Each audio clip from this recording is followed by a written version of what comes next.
Welcome back to Grizz Vision. Neil Rule here with Coach Kampe after a big win in the Metro Series rivalry at Callahan Hall. And Camp, you guys in that first half, maybe as good defensively as you have been all season long.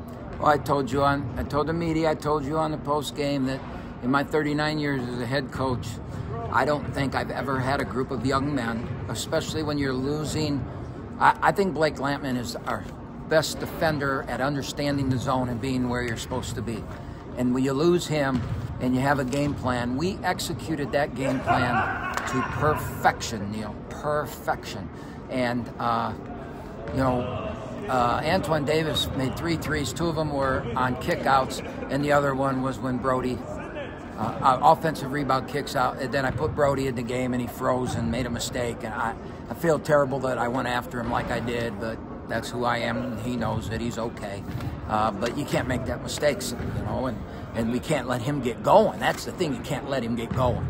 And we came back the second half, and those young men executed a game plan. And as a coach, you put game plans in, and sometimes they get executed, and you get mad. Sometimes they don't. Sometimes you get tired and you can't do it. Sometimes your game plan's awful. Tonight it was lottery winning. Maybe I'm going to win the lotto tonight. Well, one guy who did not get tired out there, Jalen Moore, number 34, and look, and rightfully so, Antoine Davis gets a lot of discussion. One of the best scorers that college basketball's ever seen. That's a factual statement. But Jalen Moore is a Horizon League first-team performer, too, and he was big time tonight. Well, I just think that, Jalen Moore,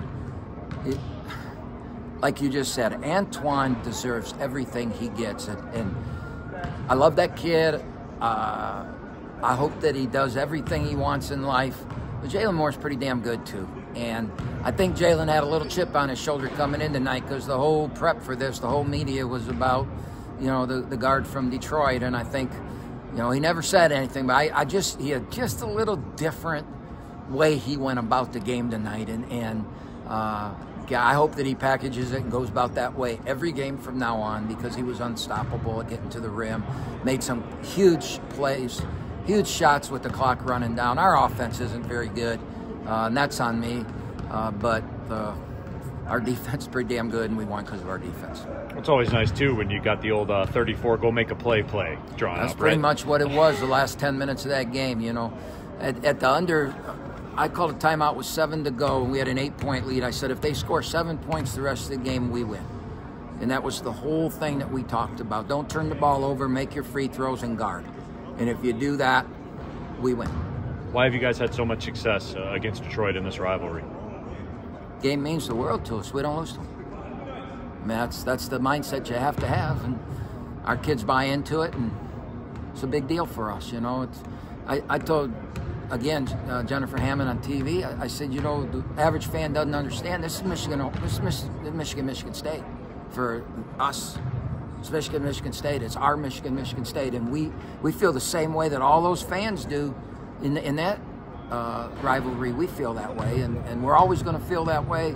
And my kids believe in it, buy in it, and it is what it is. Now we got to come back Friday.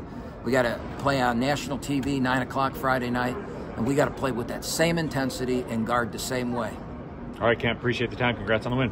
Hey, we're 7-3 at the turn. Right, 0-2 to 7-3, 2-11 to 9-12. We gotta give these kids a lot of credit. Now we gotta keep going. Thanks, Ken.